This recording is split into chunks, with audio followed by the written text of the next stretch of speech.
Assalamualaikum class, my name is Arsha, your chemistry teacher from Real Scholar School and College। आज जो हमारा aldehyde and ketone में topic है oxidation of aldehyde and ketone. Already एक चीज़ आप लोगों को बताई थी, जब भी ऑक्सीडेशन होती है ये टोटली कन्वर्ट हो जाते हैं इनटू कार्बोक्सिलिक एसिड।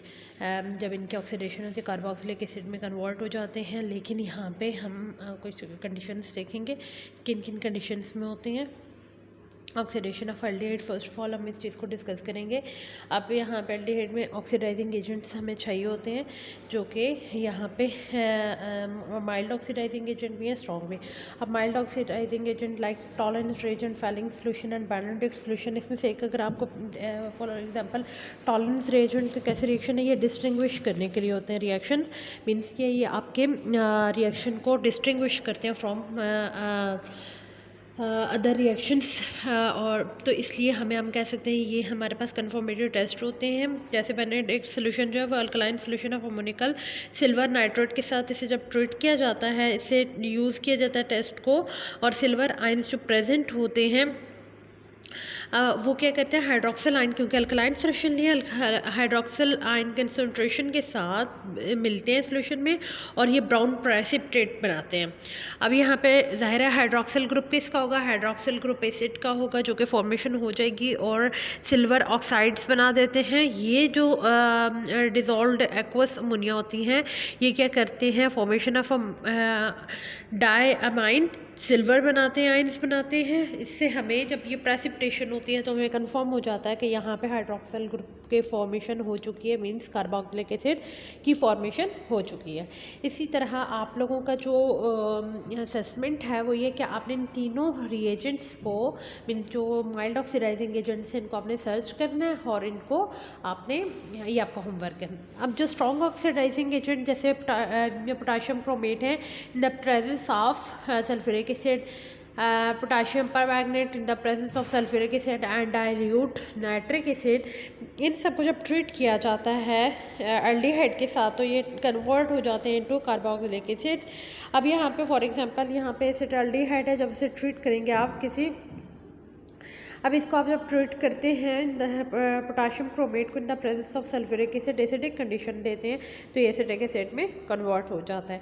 इसी तरह अगर आप प्रोपियन एल्डिहाइड को ऑक्सीडाइज करते हैं इन the presence of potassium chromate and sulphuric acid के प्रेजेंस में, तो ये प्रोपियनिक एसिड में कन्वर्ट हो जाता है। अभी जाहिर है आप लोगों के इसमें बुक में तो मैकेनिज्म नहीं है, लेकिन जब आप लोग क्लास में आएंगे देन हम इसका भी मैकेनिज्म डिस्कस करेंगे। अब यहाँ पे ऑक्सीडेशन ऑफ कीटोन्स, उसके लिए भी जो स्ट्रॉन्ग ऑक्सीडाइजिंग एजेंट है सेम वही है, पोटाशियम क्रोमेट है सल्फ्यूरिक एसिड की प्रेजेंस में, पोटाशियम परमैंगनेटिक सल्फ्यूरिक एसिड की प्रेजेंस में एंड कंसनट्रेटेड नाइट्रिक एसिड। अब यहाँ पे दो केसेस हैं, सिमेट्रिकल एंड एसिमेट्रिकल। आपको पता है कि जो कीटोन्स होते हैं दो तरह के होते हैं। सिमेट्रिकल, दोनों कार्बोनाइल की दोनों साइड पर अगर ग्रुप्स जो है वो सेम होते हैं, मीन्स के सेम नंबर ऑफ कार्बन होते हैं, सिमेट्रिकल और डिफरेंट होंगे तो एसिमेट्रिकल।